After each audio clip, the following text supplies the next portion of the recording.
Now we will turn to our first discussion of the day, which will focus on measurement and management of emissions. Before that, I want to remind you to scan the QR code in front of you. We're going to have our first bilingual panel of the day coming up. And with that, let me welcome Lisa Moon to the stage.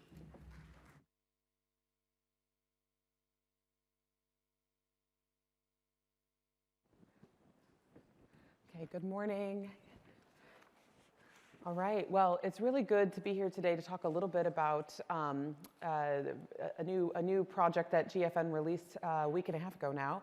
And then most importantly, though, have these voices from a lot of experts that have been working on this for many years. So on August 28th, we had a webinar to talk about this new CO2e emissions avoidance methodology. It's called FRAME, and the Food Recovery to Avoid Methane Emissions methodology. And I'm really going to direct you to that webinar to learn more about it. But I wanted to talk a little bit about why this methodology is unique and why we're so excited to be able to share it with the network and to learn from you as we look to refine it over the next couple of years. So the top level point is what we have been saying, I think, this week, is that food banks have been recovering food loss and waste for many years, and that, of course, has had an impact on greenhouse gas emissions. But we wanted to show that through data and through a very rigorous methodological approach. And so over the past 18 months, thanks to a partnership with the Global Methane Hub, we have been working with the Carbon Trust in the UK and a scientific panel of experts to develop this work. And as I had mentioned in our members meeting this morning, the methodology means nothing if it cannot be implemented practically. And so we were very, very fortunate to have the leadership and partnership of Banco de Alimentos Mexico and Banco de Alimentos Quito to help us pilot this initiative. So I wanted to talk about what makes this distinct and some of the reasons why we are really excited about it. So the first thing is that this is specifically developed for food redistribution organizations. So not just food banks, but food redistribution organizations. And like I said, it's rigorous, but I think the work that we are doing is really unique, and we wanted to make sure, especially when we're doing the calculation, that it accounted for all the different categories of product that food banks were working with. The second thing is, of course, it looks at CO2e emissions overall, but it also calls out methane. And Carolina from Global Methane Hub is here today. She's on the panel. She is going to tell us why this is super important. The third thing is that it factors in co-benefits through improvements food banks make in food access, nutrition access, and employment. So we're looking at a holistic approach to the co-benefits that food redistribution organizations, and specifically all of you, provide. So we are demonstrating through this, and you can track through this, how your work contributes to zero hunger, to SDG 8, which is decent work and economic growth, through SDG 12.3, which is responsible consumption and production and halving of all food loss and waste by 2030, and SDG 13, climate action. So it's not just looking at this through the environmental lens, it's looking at it through the social and the humanitarian lens in alignment with the Sustainable Development Goals. And I think that's what makes this very special, is because it brings climate mitigation and adaptation approaches together. And again, we've talked this week how climate change is disproportionately impacting vulnerable populations and agricultural productivity, increasing food insecurity, and food banks are already on the front lines of responding for this.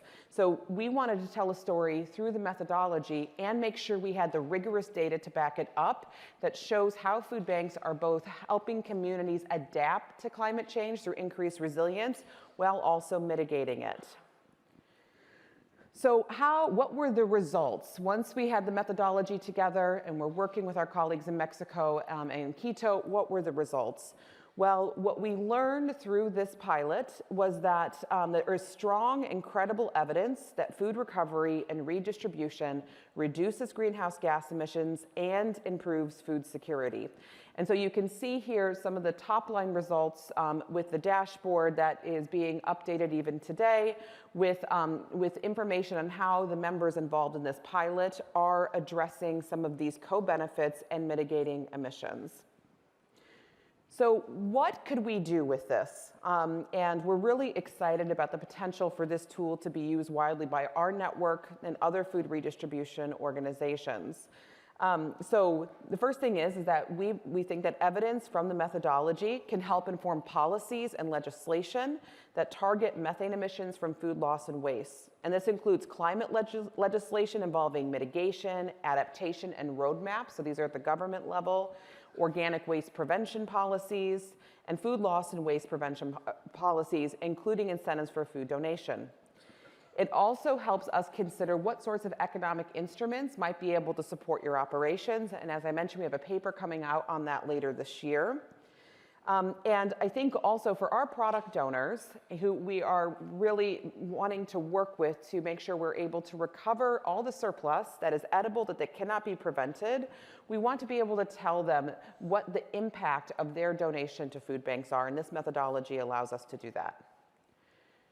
All right, so if you're interested in learning more, we have all of the resources available on the Global Food Banking Network website. We invite you to watch the release event, which includes comments from Mariana Jimenez and Alicia from Banco de Alimentos Quito, talking about what the impact of this has been for them.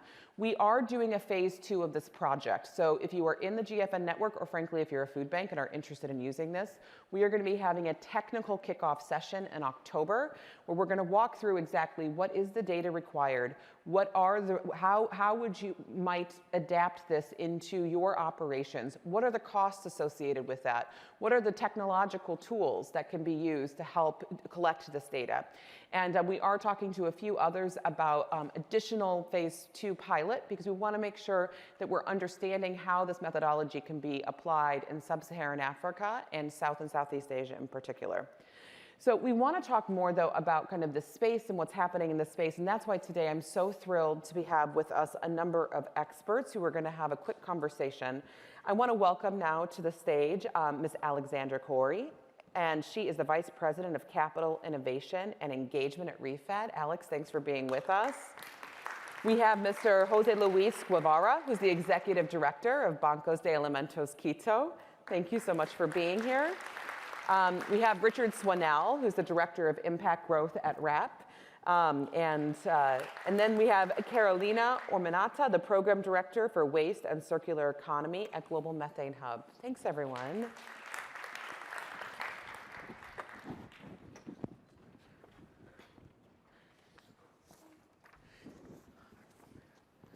So, Carolina, I wanted to kick off with you, and I was hoping you could share with us a bit about why there is more discussions about methane happening globally, and how you see food banks in particular playing a role in these conversations.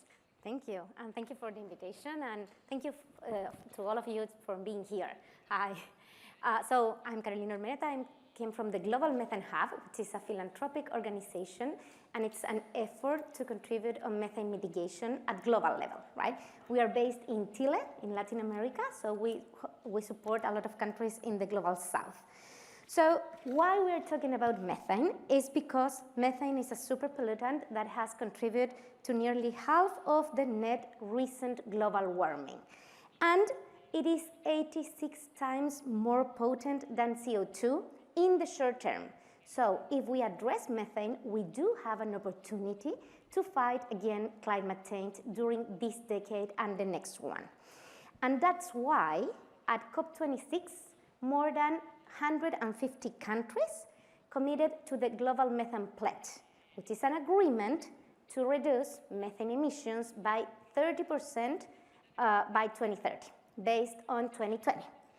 And what is interesting here is that if we look inside methane emissions, anthropogenic methane emissions, we're going to see that 60% of the methane emissions came from food production and food loss and waste. So we are getting to our point, right? Food loss and waste is currently disposed in landfills and dump, and it decomposes, generating methane, of course, and exposing vulnerable communities to food odors, fires, and poor air quality. What is also interesting if we talk about methane is that we are starting a new era on accountability, because we can detect methane emissions from the space, from remote sense data. So we do have available information, and we're going to share some slides in the website for you to see the methane emissions plumes from landfills, which is open information for everyone, and we have information for most of the countries regarding methane emission. So the question is how to address it. And we know this, right? It's not rocket science if we talk about the waste sector, because we have the food loss and waste hierarchy since decades ago. We're not talking about years, right? This is available, we know how to do. And here, where you are all expert on how to address this, right? Because we're talking about food recovery and redistribution. So the next question was, do we know about the methane mitigation that we could get from food banks and food recovery redistribution activities? And are these activities considered in the climate change mitigation commitments? And the answer was no. For you to know, I was the head of climate change at the Ministry of Environment in Chile, okay, previously. And I did design our NDC, right? And we didn't consider food redistribution activities. Why? Because we didn't have the data, or enough data maybe, or we didn't know about this, right? It could be whatever. So we do have an opportunity right now with this methodology that Lisa presented to us, right? The Food Recovery to Avoid Methane Emissions methodology is an open platform that we developed based on the gold standard methodology with a lot of partners like Carbon Trust, Energy Lab, PIMCO, and Microsoft, led by the Global Food Banking Organization, right? We had 2 pilots, and we're going to hear great experience from Ecuador. And the good news is that countries must present their new climate change commitments. It is called NDC, which is National Determined Contribution, next year. So by 2025, we are going to hear from countries if they are considering, for example, food redistribution as a climate change mitigation action. So the opportunity is on us, for us to discuss with government. This is what we are supporting also, for them to include food redistribution as a methane mitigation activity. So that's why we're talking about methane, and that's why we think this is so important and a huge opportunity. Thank you. Yeah. Thank you, Carolina, for so clearly laying that out. I wanted to turn to you, Jose Luis, because obviously you were a key partner in the pilot of this methodology.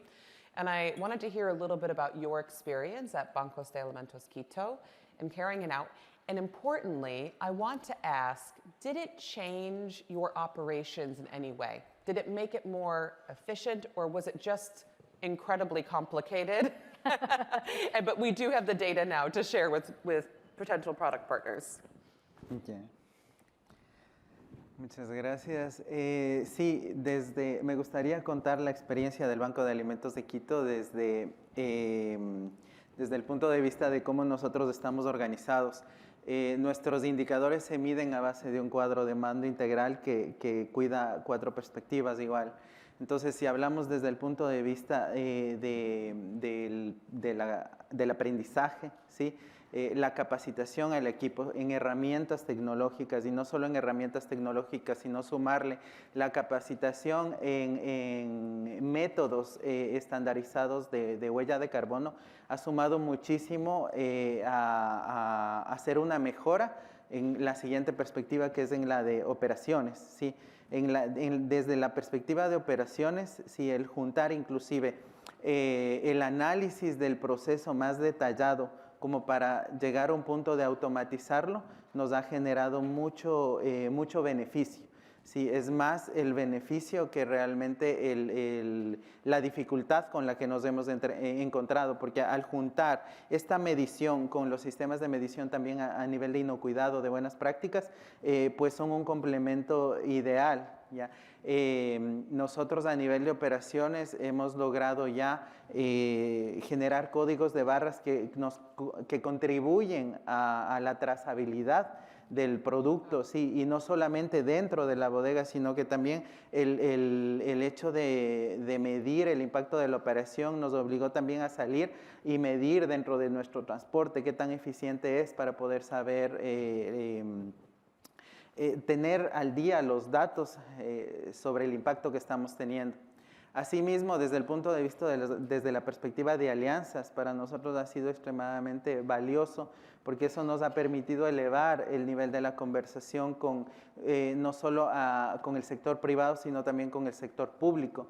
Ahora mismo, gracias a mostrar el avance y el trabajo que hemos estado haciendo, conseguimos formar parte de los NDCs del Ministerio de Ambiente también, de la determinación, de los compromisos que está haciendo nuestro país en esta materia. Entonces, en general, existen una serie de retos en la implementación a nivel de Banco de Alimentos, sin embargo, los beneficios son extremadamente mayores. Entonces, esa es un poco la experiencia que nosotros les podemos contar y las ventajas que hemos sentido en esta implementación.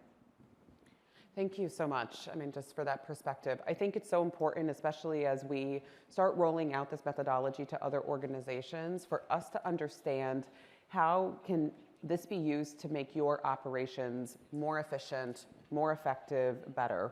I mean, it's terrific to have, obviously, the added benefit of the data, but I think we're really interested in also learning, again, how can this support your overall development and operations. So I wanted now to turn to you, Alex, and thank you so much for everything that REFED has done to bring just data and solutions. I feel like especially in the food loss and waste space, you all are such a pioneer in that area. So tell us a little bit about kind of how you are thinking about measurement perspectives related to food loss and waste. And maybe you could also share with the group a little bit about REFED in case they're not familiar with it. So please. Yeah, absolutely. Well, thank you for having me. It's really a pleasure to be here in my first time in Australia, and I've been learning a ton from everybody.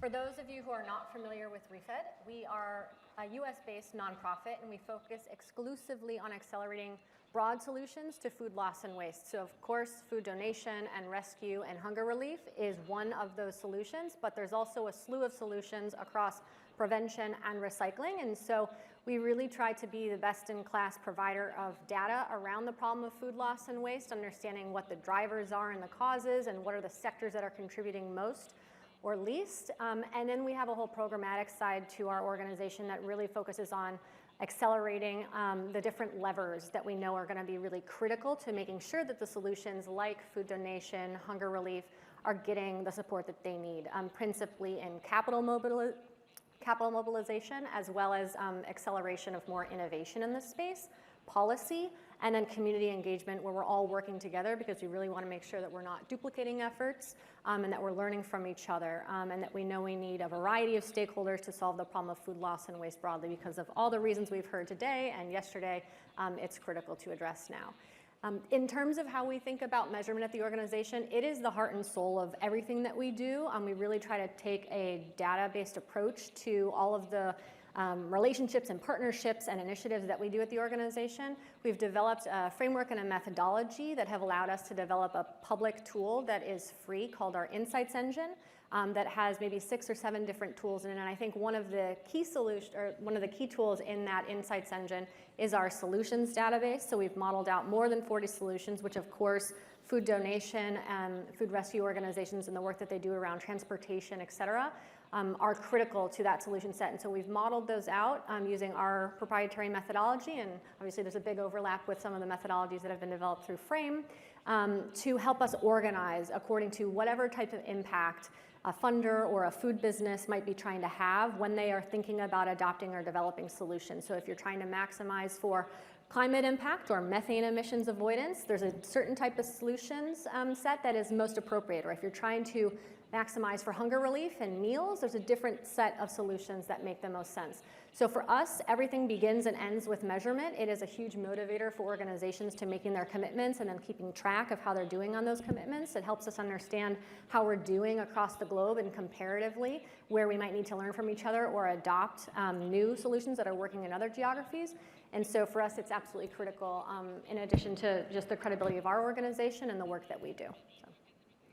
Terrific. No, for sure.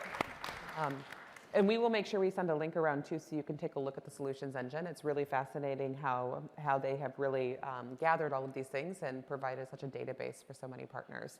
Now, Richard, I want to turn to you because I want to give, we're talking about measurement, we're talking about food loss and waste in general, and of course, RAP has pioneered a really innovative solution around your voluntary agreements.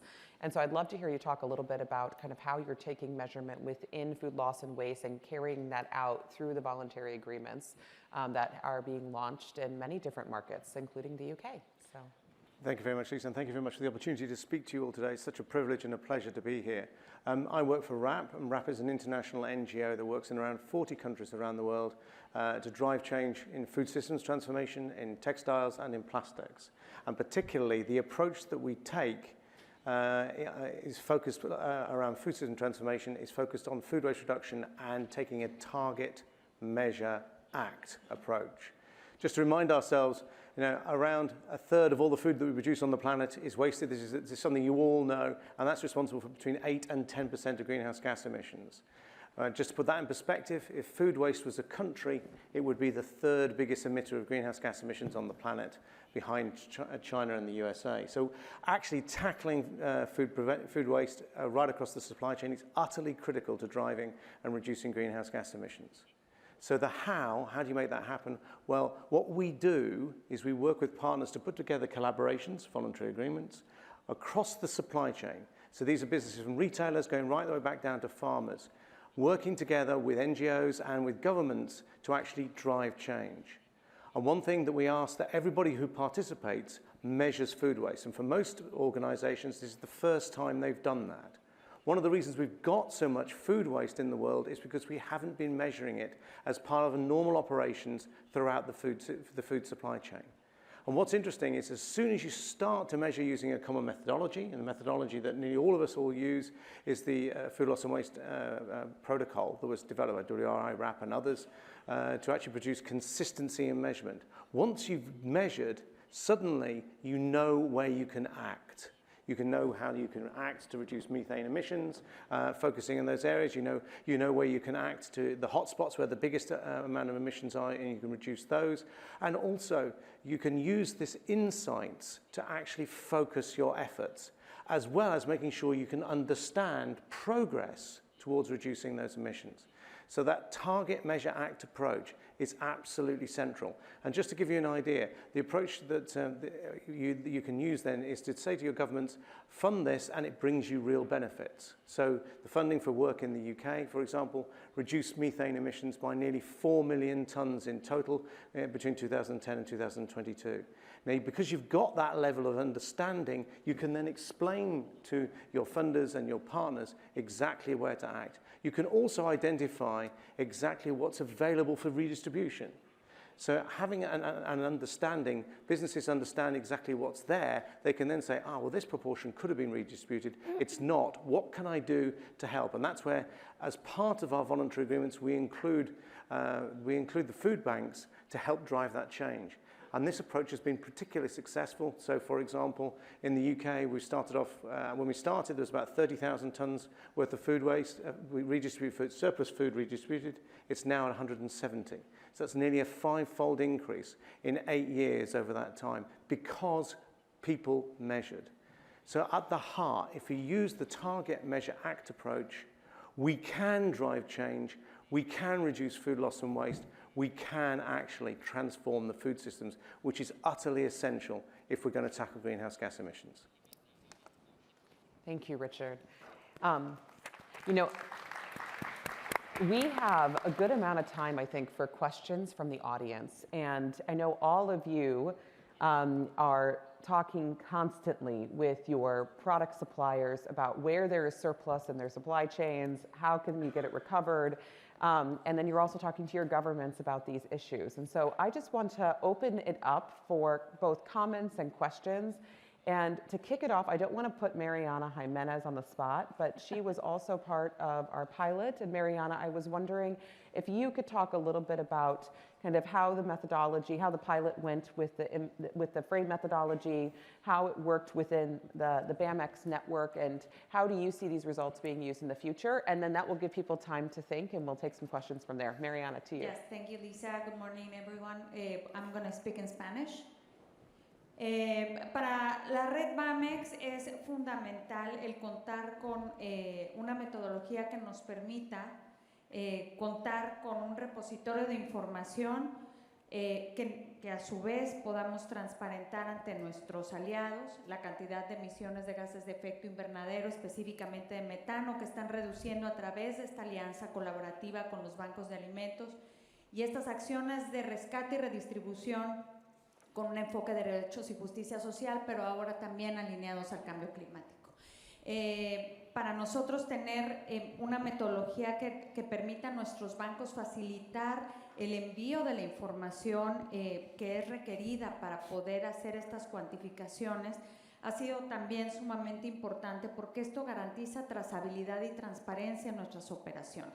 Nos permite además también contar con información para tomar mejores decisiones en aras de tener un proceso operativo mucho más eficiente, mucho más limpio, y hoy los bancos de alimentos en México también se están enfocando en tener operaciones que reduzcan las emisiones de gases de efecto invernadero y esta información nos permite identificar en dónde podemos poner el foco para reducir las emisiones en nuestras operaciones y buscar las alianzas necesarias para poderlo lograr. Por ejemplo, uno de los retos que hemos encontrado en México es que las operaciones de rescate y redistribución de alimentos a su vez generan emisiones, por ejemplo, en el transporte.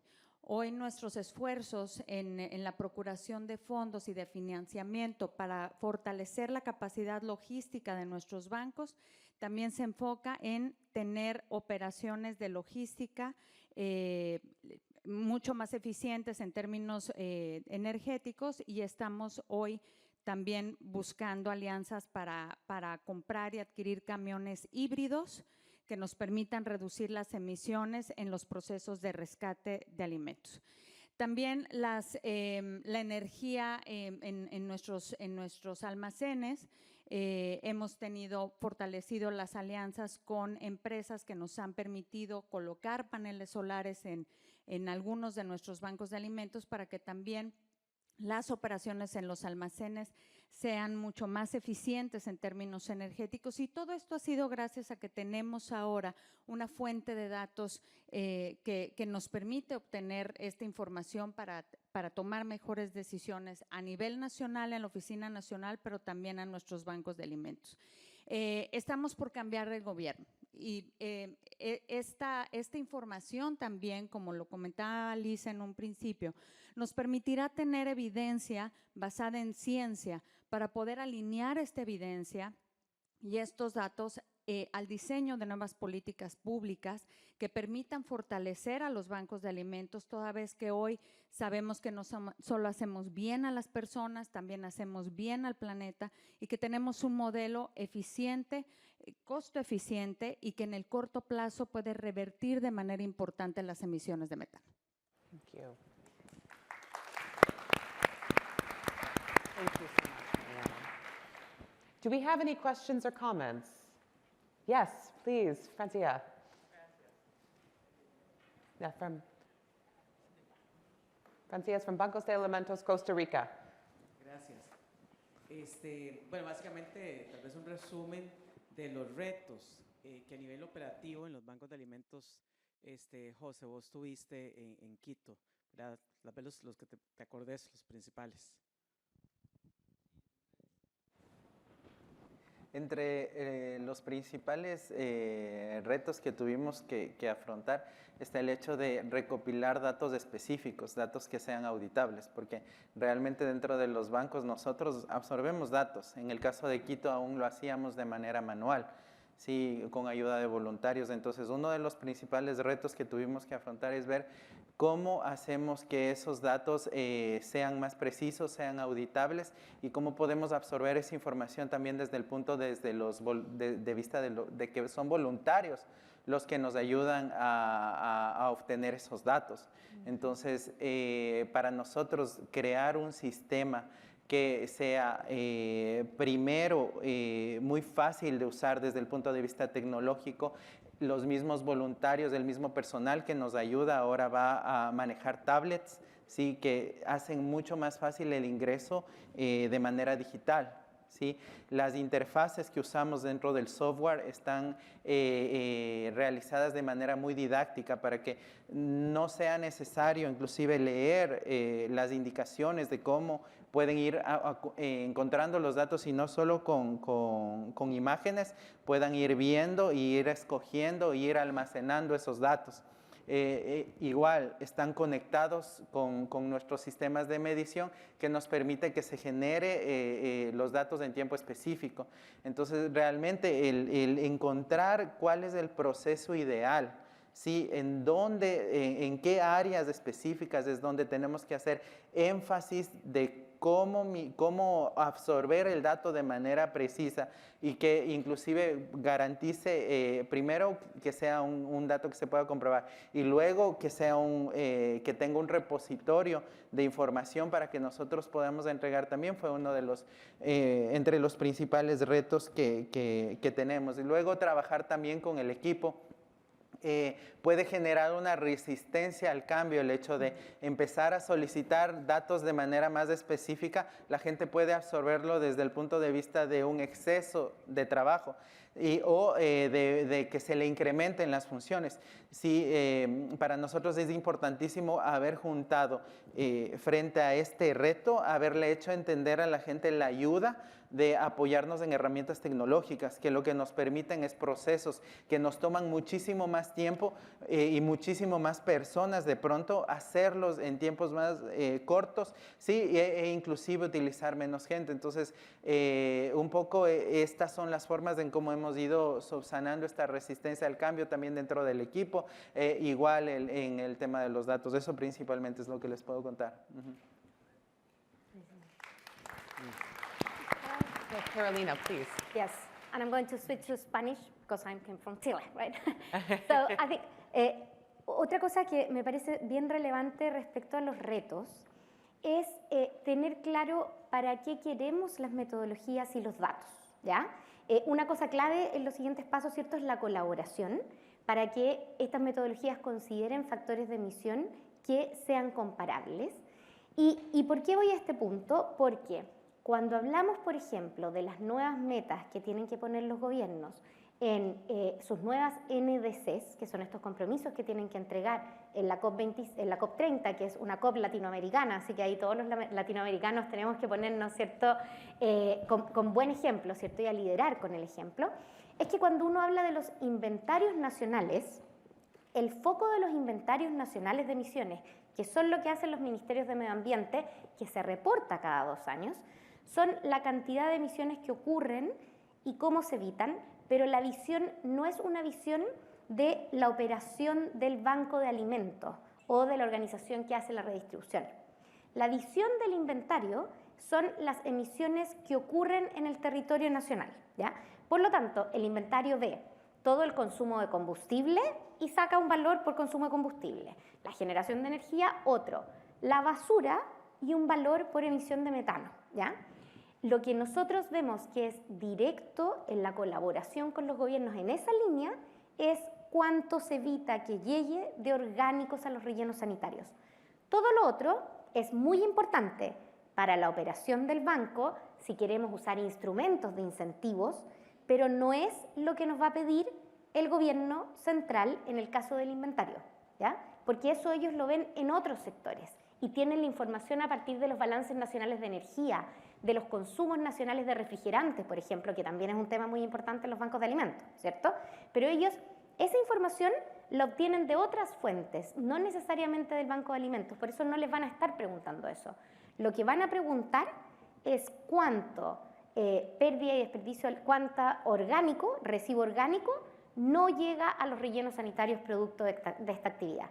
Y eso es lo que tenemos que tener muy bien contabilizado y eso es de lo que depende la reducción de emisiones de metano, entendiendo que lo otro es muy importante. Pero ese es un desafío clave para hablar con los gobiernos, ¿ya? Por eso es tan importante este ejercicio, porque si les hablamos de todo a los que están haciendo los inventarios y los gobiernos van a decir, ah, no, esto es demasiado, no lo vamos a poder abordar, pero sí es abordable, porque es algo muy específico. Entonces eso me parece importante también tenerlo en mente para cuando ustedes hablen con sus gobiernos nacionales respecto a estas actividades. Richard, you wanted to come in.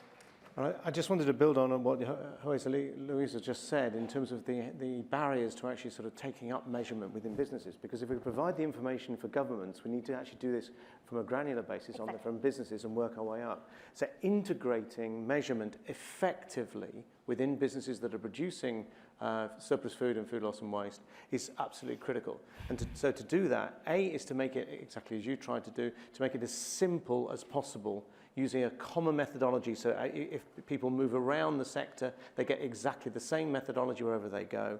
But also, most importantly, to motivate the people that your measurement is to explain to them why we're doing this. Why are we measuring surplus food and food loss and waste? What is the benefits? And this is where the environmental impact, but also the financial savings are really important to understand. This is going to save the company money. This is actually going to reduce the environmental impact.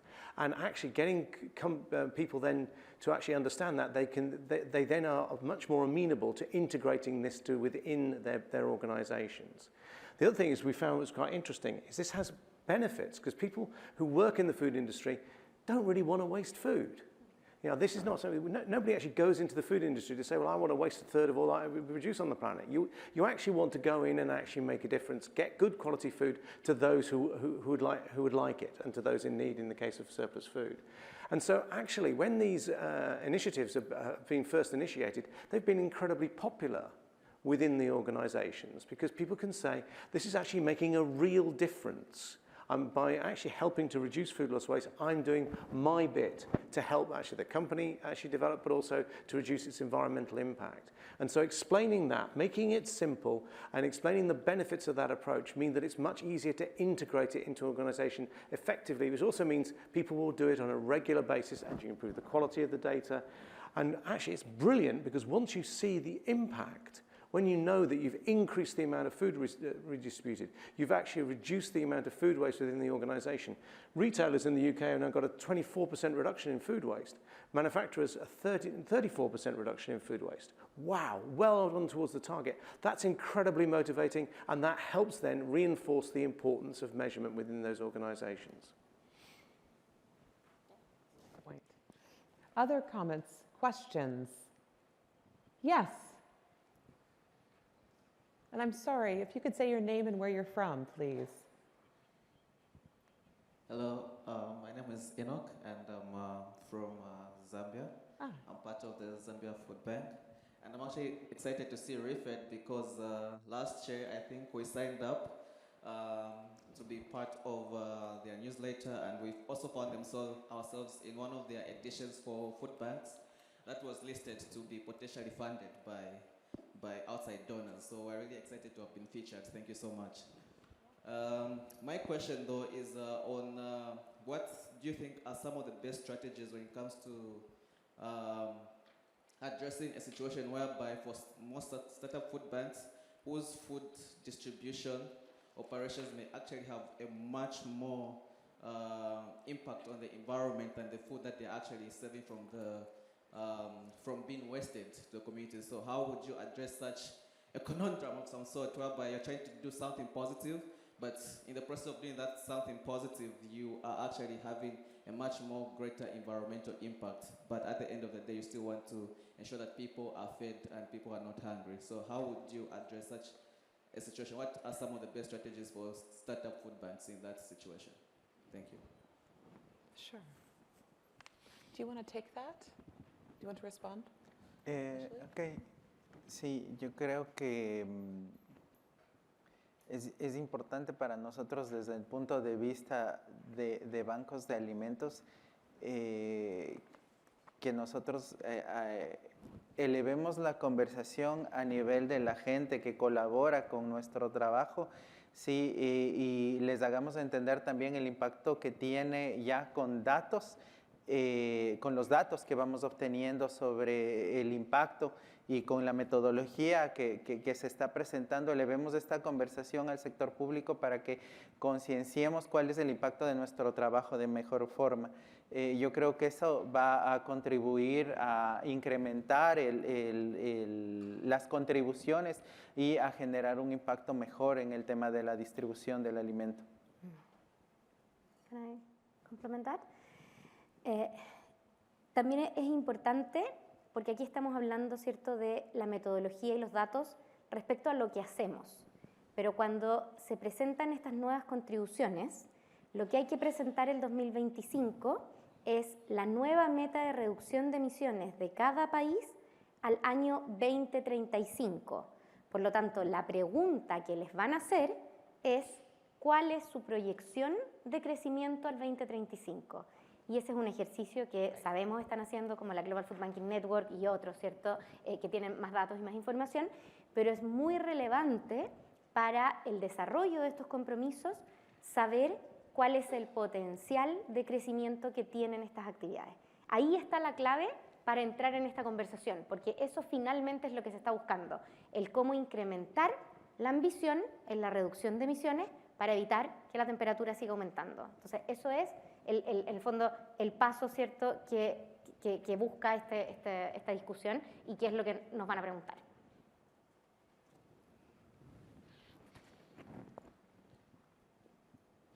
Absolutely, I think that's exactly right. That once we have a really good sense of what current operations are doing, what more could be done, right? And that's where you get into some of this this forecasting, and that's really where we could potentially also be in a place to invite new allies, new investment to come alongside the work that you all are doing. I know that we have talked a lot about, obviously, what data can unlock, and I just want to take a moment to recognize, though, too, that this is really linked up to government action, and obviously, Carolina, you've been talking about that, especially as it relates to the NDCs, but there's a lot of other policy barriers and policy opportunities that data like this could help support and change, and so I just wanted to invite Andy from Food Forward South Africa to talk a little bit about this, because I know you all have been really working very hard on the data side, engagement with the private sector. You work with all the major retailers, all the major food manufacturers, but really that challenge related to policy is something that you all are really experiencing very tightly. So could you just comment a little bit about the intersection of these issues? Thank you, Andy. Thank you, Lisa. Thank you. I think one of the biggest challenges for ourselves as a food bank and possibly other food banks in the country, in the room, is that the work we're doing intersecting between across the food system, between farmers, manufacturers, retailers. In our context, we are dealing with all of those major actors. So we are able to get large parts of the surpluses that they have available, but I think one of the limiting factors is that there's not many incentives for them to donate, and it's still easier to dump rather than to donate. The challenge for us in South Africa is that our own government does not even have a policy around food loss and waste. We've seen a draft agreement last year, and it was absolute rubbish. And we kicked it back, and we haven't seen another version yet. So I think where ReFed and RAP and maybe Global Methane Hub could come in and assist is how are you able to, from your side, put pressure on governments to firstly recognize the work that we are doing to reduce food loss and waste.